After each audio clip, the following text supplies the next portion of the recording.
Hi friends, welcome back to my YouTube channel. ಎಲ್ಲರೂ ಹೇಗಿದ್ದೀರಾ? ಎಲ್ಲರೂ ತುಂಬಾ ಚೆನ್ನಾಗಿದ್ದೀರಾ ಅಂದ್ಕೊಂಡಿದ್ದೀನಿ. ನಾನು ಕೂಡ ತುಂಬಾ ಚೆನ್ನಾಗಿದ್ದೀನಿ.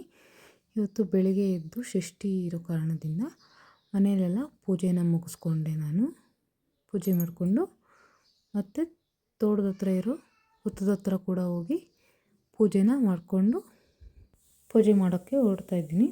ನೋಡಿ, ಇದೆಲ್ಲ ಶುಂಠಿ ಗಿಡ ನಮ್ಮ ಮಾವವ್ರು ಹಾಕಿರೋದು.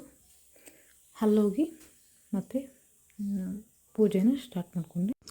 ಹುತ್ತದ ಹತ್ರ ಪೂಜೆನೆಲ್ಲ ಮುಗಿಸ್ಕೊಂಡು ನಾನು ಈಗ ಮನೆಗೆ ಬಂದು ರೆಡಿಯಾಗಿ ಮತ್ತು ನಾನು ನಮ್ಮ ಹಸ್ಬೆಂಡು ನನ್ನ ಚಿಕ್ಕ ಮಗಳು ಹೊರಡ್ತಾಯಿದ್ದೀರಿ. ಚಿಕ್ಕಬಳ್ಳಾಪುರದಲ್ಲಿ ನಮ್ಮ ಅಕ್ಕ ಮನೆಯಲ್ಲಿ ನನ್ನ ಮಗಳು ಊರಿಗೆ ಹೋಗಿದ್ದಾಳೆ.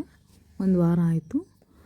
ಹಾಗೆ ಅಲ್ಲಿ ಅವಳನ್ನ ಕರ್ಕೊಂಡು ಶ್ರೀನಿವಾಸ ಸಾಗರಕ್ಕೆ ಹೊರಡೋಣ ಅಂತ ಈಗ ಚಿಕ್ಕಬಳ್ಳಾಪುರ ಒಳಗಡೆ ಬಂದ್ರಿ.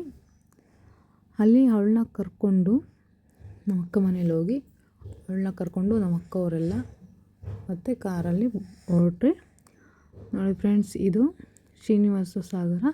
ಮುಂಚೆ ಎಲ್ಲ ಇದರಲ್ಲಿ ನೀರು ಹರಿತಾ ಇತ್ತಂತೆ, ಬಟ್ ಈಗ ನಾವು ಹೋದಾಗ ಹರಿಯುತ್ತಾ ಇಲ್ಲ.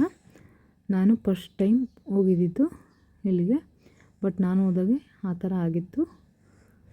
ಈಗ ಅಲ್ಲಿ ಕಾರೆಲ್ಲ ಪಾರ್ಕಿಂಗ್ ಮಾಡಿ, ಇದು ದೇವಸ್ಥಾನ, ಇಲ್ಲಿ ಫೋಟೋ ಎಲ್ಲ ಅಲೋ ಇಲ್ಲ ಅಂತ ಹೇಳಿದ್ರು. ಅಲ್ಲಿ ದೇವಸ್ಥಾನ ಕೈ ಮುಕ್ಕೊಂಡು ಮತ್ತು ನಾವು ಹೊರಟು ನೀರು ಕೆರೆ ಮೇಲೆ ಹೋಗಿ ನೀರೆಲ್ಲ ನೋಡಿಕೊಂಡು, ಬಟ್ ಇಲ್ಲೇನು ಅಷ್ಟು ಸರಿಯಾಗಿ ಕಾಣಿಸ್ತಾ ಇಲ್ಲ ಅಂದ್ಬಿಟ್ಟು ಇದೆಲ್ಲ ಕಂಬಿ ಎಲ್ಲ ಹಾಕಿದ್ರು.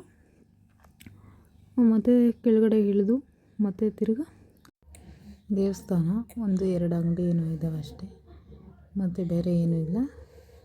ಮತ್ತು ಕೆಳಗಡೆ ಇಳಿದೋಗಿ ಅಲ್ಲೇ ನೋಡ್ಕೊಂಬರೋಣ ಅಂತ ಹೋಗಿ ಅಲ್ಲೋಗಿ 1-2 ಫೋಟೋನ ತೆಗೆಸ್ಕೊಂಡು, ಮತ್ತು ಈ ಕಡೆ ಮಾತ್ರ ನೀರೈತೆ, ಅಲ್ಲಿ ಮೇಲೇನೂ ಹರಿತಿಲ್ಲ, ಬಟ್ ಇಲ್ಲಿ ಮಾತ್ರ ಸ್ವಲ್ಪ ನೀರಿದ್ದಾವೆ. ಅಲ್ಲಿರೋ ನೀರೆಲ್ಲ ಸ್ವಲ್ಪ ಚೆನ್ನಾಗಿದ್ವು, ಅದಕ್ಕೋಸ್ಕರ ಸ್ವಲ್ಪ ಹೊತ್ತು ನಿಂತ್ಕೊಂಡು ಅಲ್ಲೇ ನೋಡ್ಕೊಂಡಿದ್ವಿ. ಬಟ್ ನೋಡಿ, ಅಲ್ಲಿ ಮೇಲ್ಗಡೆ ನಾನು ಇವಾಗ ತೋರಿಸ್ತಾ ಇದ್ದೀನಲ್ಲ, ಅಲ್ಲಿ ಮಾತ್ರ ಸ್ವಲ್ಪ ನೀರು ಹರಿತಾ ಇರೋದು. ಅಲ್ಲಿ ಹರಿತಾ ಇರೋದು ಮಾತ್ರ ಇಲ್ಲಿ ನೀರು ತುಂಬ್ಕೊಂಡಿರೋದು. ಅಲ್ಲೆಲ್ಲ ಫೋಟೋ ಎಲ್ಲ ತೆಗೆಸ್ಕೊಂಡು ಮತ್ತು ಹೊರಟ್ರಿ. ನಾವು ಹೊರಟಿ ಶ್ರೀರಂಗನಾಥ ಸ್ವಾಮಿ ದೇವಸ್ಥಾನಕ್ಕೆ ಹೋಗಿ ಅಲ್ಲೆಲ್ಲ ಫೋಟೋ ಏನೂ ಇರೋದಿಲ್ಲ, ಅಲೋ ಇರಲಿಲ್ಲ.